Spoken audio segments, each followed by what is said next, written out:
Jemur awak moyan sakedap. Jemur awak moyan sakedap. Sampurasun. Tapi manfaatna panjang. Urang cobian deui moyan yuk. Urang cobian deui kabiasaan. Nu salamiah ieu moyan wae. Ngarasakeun kahirupan, ngarasakeun cahaya panon poe. Ngarasakeun kahirupan, ngarasakeun cahaya panon poe.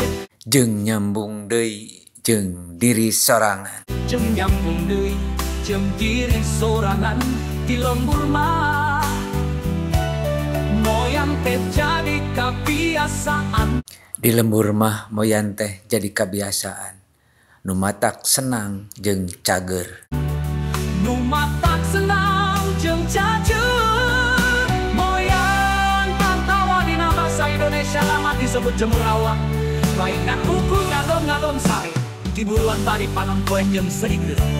Moyan teh ngandung waktu pikeun awak jadi panas. Moyan teh nganggupakeun waktu pikeun awak meunang panas. Panon poe isuk-isuk.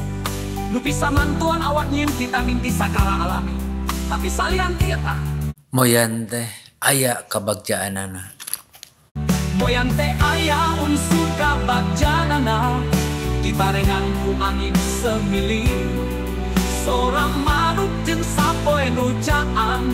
Moyan teh bisa jadi waktu nu paling tenang jeung reugeut. Di lembur mah moyan teh kebiasaan kolot tiba heula.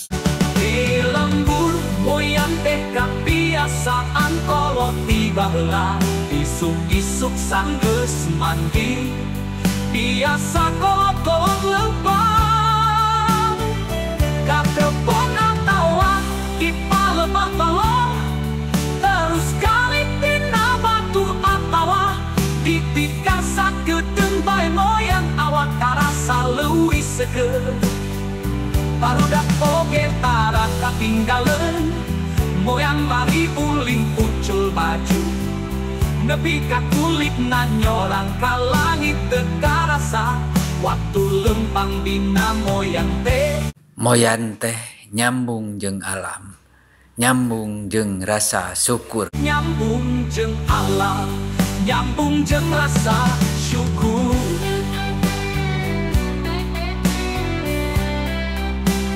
Ari panon poe isuk-isuk teh lain ngan ukur ngageuingkeun alam, tapi oge ngageuingkeun imun awak urang.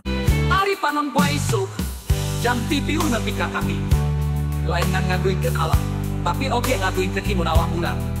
Vitamin D di panon poe mah tulang-tulang jadi kuat. Hate leuwih happy jeung urangan stres. Sanes ukur jasmani, tapi batin oge leuwih anteng siga terapi alam.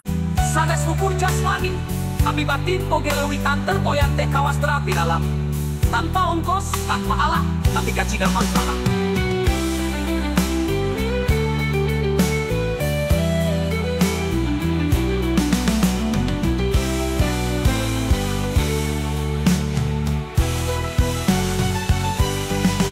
Kadang moyan teh dipake waktu pikeun neangan diri sorangan. Kadang moyan teh bisa dipake waktu keur neangan diri sorangan cali kumpul bari musep kahadean Gusti. Cag